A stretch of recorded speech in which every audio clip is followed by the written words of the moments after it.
sur Sénégal7.com tous les jours du mois de Ramadan à partir de 17h ak Saner ak Bella Mira Kao ak Badjen waaye ci kër jéeg ji ak Serigne Ngagne Dërëm Gaajo ak Bella ak Kombe Mañuk Ami Kolle Alioune Aïdara Laxla Thias Ndumbe Ndiaye neex na ba noppi dama ne gaañi yëf yi fu muy xewe xanaa ci Sénégal7.com bu ko kenn raté artiste comédien du théâtre sénégalais yii neexul ba neexul yéen a téye réew mi yéen a bëggal askan wi ak Sénégal7.com reetaan ba wëndeelu.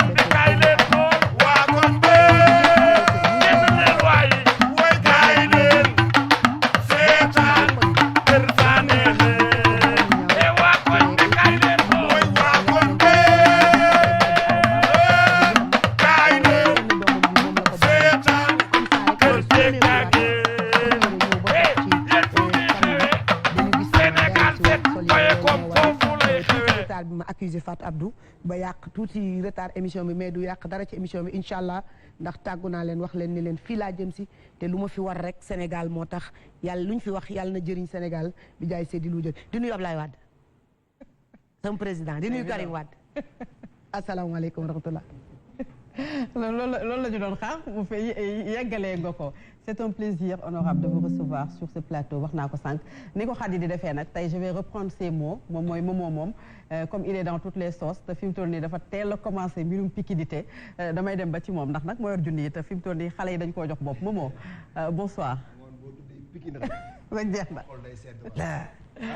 la guddi. Pikin waaw guddi. Pikin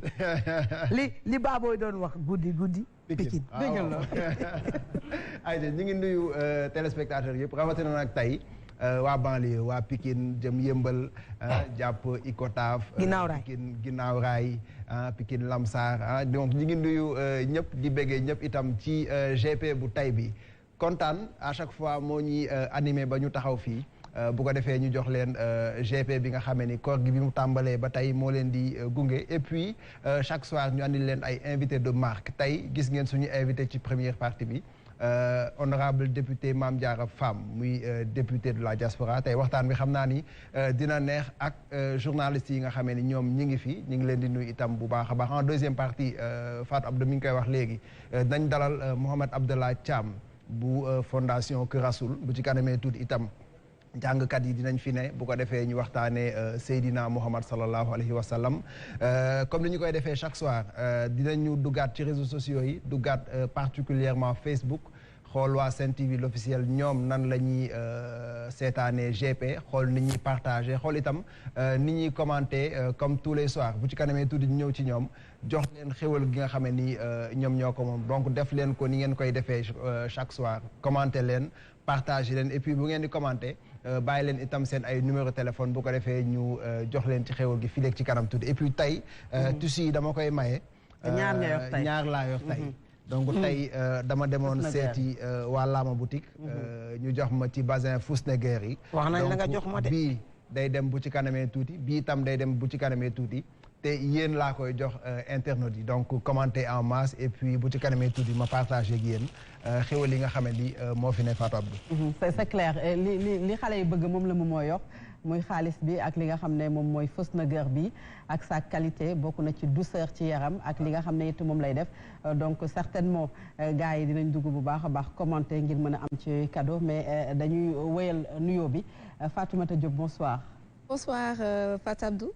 maa ngi lay nuyu bu baax a baax di am mbégte ak contentement di partager le plateau ak yéen ñëpp comme ni ñu koy defee saa su ne di nuyu mbokku téléspectateurs yu Sen TV yëpp macha allah di am mbégte ak bànneex ñu fiy dalal honorable député la Lionne de Milan ñu ko koy dàkkantale di ko nuyu bu baax a baax di nuyu également sama natango yi ma bokkal plateau bi yëpp Fatou ba ci kanam incha allah. ci kanam Lady Met bonsoir nuyu nañu la. bonsoir Fatou maa ngi lay fay nuyu sa co-présentateur Momo. nuyu suñu gan gi.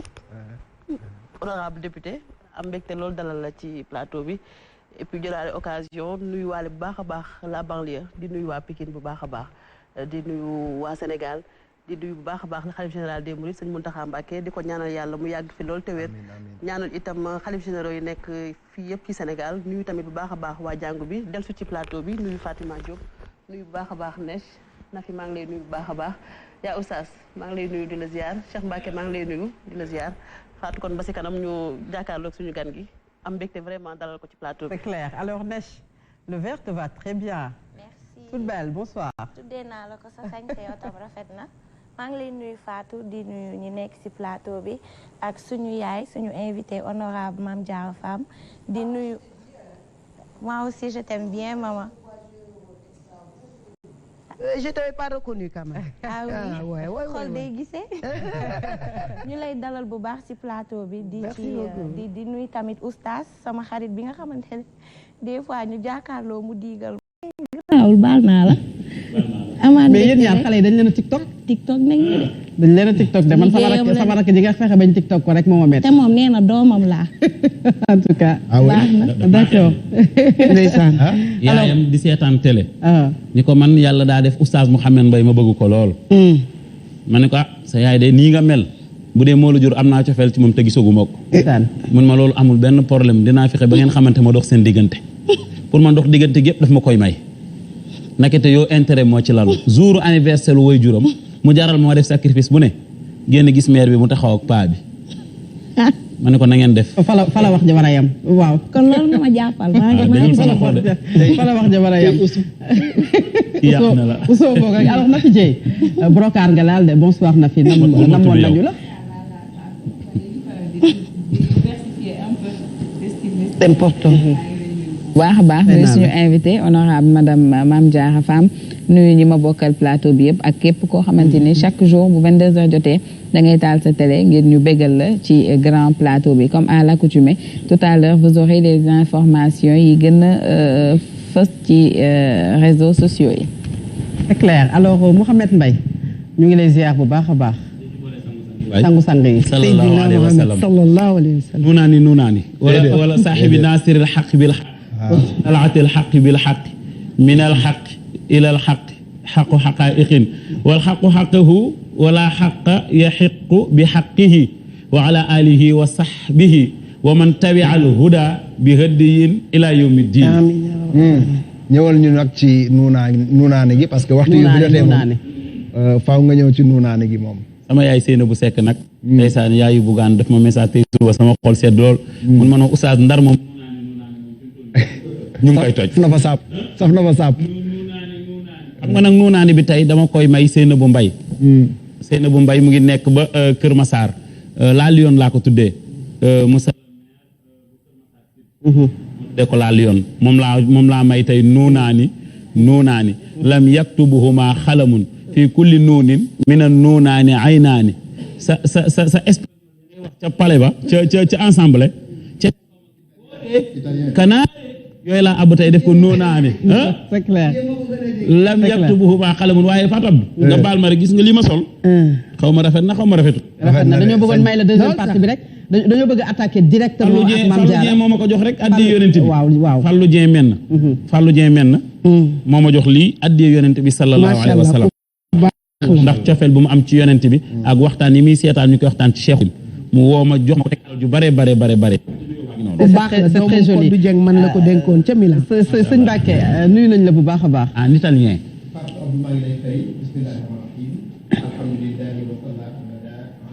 bihi lana alhuda bada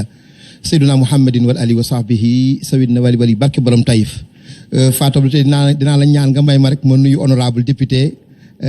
onorevole, è un piacere averla qui stasera come ospite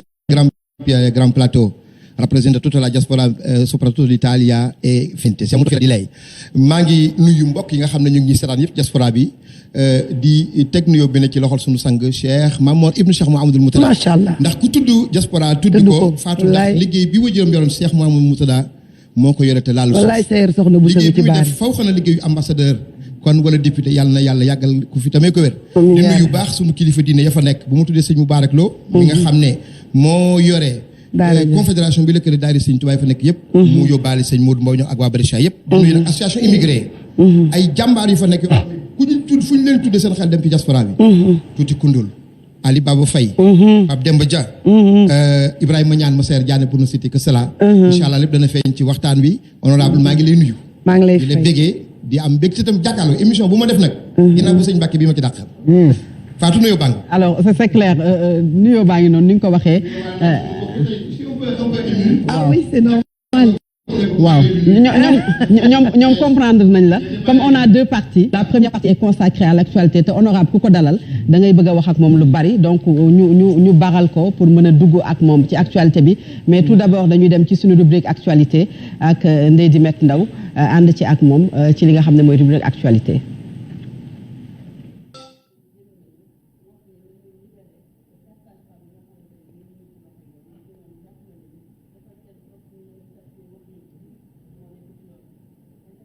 waaw maa ngi koy wax sànq Ndeye Dimet rubrique actualité bi tey lan moo ci gën a fës loo xamante ne moom lañ ci mën a jàpp. Astu soxna soosu nga xamante ne nag ca Louga la génne àdduna ci hôpital boobu ba léegi si nag coow li mi ngi bëri intersyndical bi nag tey xëy nañu génn wax ni nañu libéré 4 sages-femmes yooyu nga xamante ne nii ñi ngi ci loxo yoon ba noppi nag décrété 72 heures de grève te fi mu nekk nii wax nañu ni ñoom duñu nangu benn yoon ñu jël mbir mi di ko sëf seen kaw ba tax na lépp luy maternité ci département boobu ubbiwul tey pour 3 jours te wax nañu ne nag ñi ngi taxaw di xaar lan la yoon di dogal mais bu ñu sañoon na yoon tey bu baax a baax ci mbir mi fii ci Dakar nag collectif des agents de la santé et de l'action sociale ñoom it dugg nañu ci xeex bi fas yéene nag soutenir seen naataango yooyu nga xam ne ni ñoo nekk ca diwaanu Louga ndax ñoom suba ak jàmm incha allah dinañ taxawal ab grève générale boo xam ne nag ci structure sanitaire du pays yëpp daanaka wax nañu ni service minimum rek la ñuy amal donc mu mel ni mbir mi jeexagul ndax itam am na leneen loo xam ne ni tey kenn mënatu ko nangu bu ñu sukkandikoo justement si ñoom ak li nga xam ne wax nañu ko président Macky Sall nag ci communiqué daal dina ñaaxaat waa kër docteur ngir ñu liggéey ndax wax na ni infrastructure bees yi ñu fi def dafa war a nekk ab paradigme lu bees loo xamante ni dafa war a ànd ak njeexital bu am solo ci patients yi bu ñu demee ko docteur ñu gis bu baax a baax seen bopp fàttali ko rek Fatou tamit ni mbirum Astu Soxna moomu dafa laal bu baax a baax journalistes yi nekk ci localité ba ndax ñoom it am nañ ay jafe-jafe yu metti ngir def seen liggéey ba tax na sax keroog song nañu benn journaliste boo xamante ne nii ma nga nekk ca diwaanu RTS foofu ca Louga nangu matériel am saaxee ko ba moom porté na plainte muy action boo xamante ne nii ñi ngi koy topp ci wàllu yoon xëy na dinañ ci am peut-être ci développement actualité leneen tamit loo xamante ne nii mën nañ ko wax ci wàllu actualité mooy université Gaston Berger démb ñi ngi ko doon wax directeur CROUS bi ak ki nga xam ne mooy recteur bi wax nañu ne duñu nangu njàng mi di perturbé wu tey étudiants yi génn nañu wax ni duñu nangu benn yoon ju leen di menacé di leen xoqatal nar leen a yóbbu ci année invalide wala li nga xamante ni rek mooy loo xam ne day yàq seen njàng duñ ko nangu nee nañ xanaa tey la autorités yi nanguwul seen légitimité waaye jafe-jafe yàgg na am ci université ba autorités yi toog di waxtaan ak ñoom fàttali rek ñoom liñ doon kaas bokk na ci tey ji nag nañu defaraat université bu baax a baax muy voirie bi waaye itam yéexaay bi nga xam ne moom la ñuy faral di nemmeeku ci bourse yi handicapé yi itam ñoom it tey génn nañu doxu ñaxtu wax ne dañoo jàng ba am seen diplôme nañ leen utal liggéey ni ko président Macky Sall sàkkoo woon ndaxte loi d'orientation bañ ko voté ba léegi si seen mbir demul dikkul dernière actualité bi peut-être xëy na dina laal bu baax a baax honorable muy parti démocratique sénégalais bi nga xam ne def nañu ab communiqué wax ne nag président Macky Sall ak nguuram la ñu def keroog ci assemblée nationale du lenn lu dul yëfu muusantu ak ay acte politique ba tax ñu wàññi li mu député yi ci liste nationale bi loolu tamit nag tax nañu woo opposition bi yëpp nañu mobiliser wu xeex li nga xam ne mooy parrainage bi waaye itam lu jëm ci wàllu fichier électoral bi nañu ko xolaat bu baax a baax Fatou.